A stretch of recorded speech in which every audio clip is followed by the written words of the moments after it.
দারুণ স্বাদের পেঁপের চাটনি বানাতে চাও তাহলে এইভাবে বানিয়ে নাও। প্রথমে একটা মাঝারি সাইজের পেঁপে নিতে হবে, আর তার জন্য একটা বেশ বড় সাইজের লেবু নিতে হবে, আর তার রস বার করে নিতে হবে।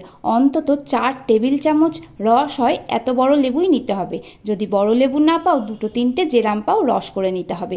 এদিকে নিয়ে নিতে হবে 1 ইঞ্চি আদা, ভালো করে গ্রেটারে গ্রেট করে রস বার করে নিতে হবে। আর এই যে পেঁপে, তার একদিকটা ছাড়িয়ে নিতে হবে, আর একদিকটা কিন্তু রেখে দিতে হবে যাতে ধরার সুবিধা হয়।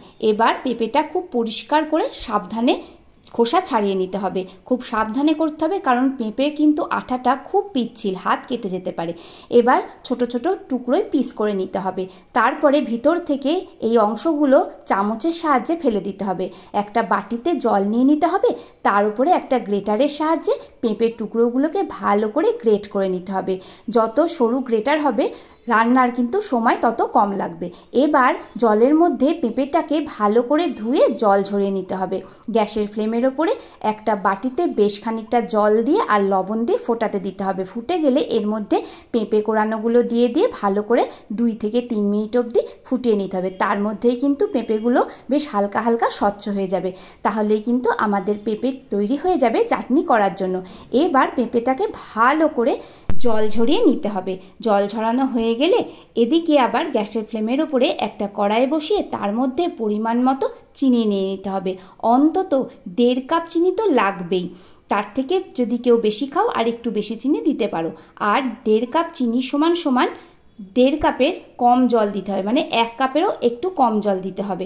এবার যখন চিনিটা প্রায় গলা গলা হয়ে যাবে, এর মধ্যে দিয়ে নিতে হবে 1 মুঠো কাজু আর কিশমিশ। এটা কিন্তু অপশনাল, ইচ্ছা না করলে না দিতেই পারো, তবে দিলে বেশ ভালো লাগে। এরপরে যেই চিনিটা পুরোটা গলে যাবে আর ফুটে উঠবে, এর মধ্যে কোরানো পেঁপেগুলোকে দিয়ে নিতে হবে। আর মাঝে মধ্যে একটুখানি মিষ্টিটা চেক করে নিতে হবে, যদি আরও লাগে তাহলে আরও দিতে হবে। এখানে আমি প্রথমে কিন্তু অল্প চিনি দিয়েছিলাম, 1.5 কাপের একটু কম, সেটাই তোমাদের বলে দিলাম যে 1.5 কাপ চিনি লাগবে একটা মাঝারি মাপের পেঁপেতে।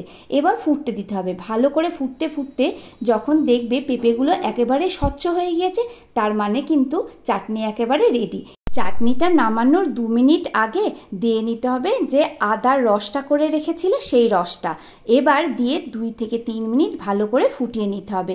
ভালো করে ফোটানো হয়ে গেলে ঠিক যখন নামাবে, ঠিক তার আগের মুহূর্তে দিয়ে নিতে হবে যে লেবুর রসটা করে রাখা হয়েছিল, সেই লেবুর রসটা ভালো করে মেশালেই কিন্তু চাটনি রেডি হয়ে যাবে। একদমই কিন্তু লেবুর রস দেওয়ার পর ফুটিও না, আর এই চাটনি অনেক দিন খাওয়া যায়।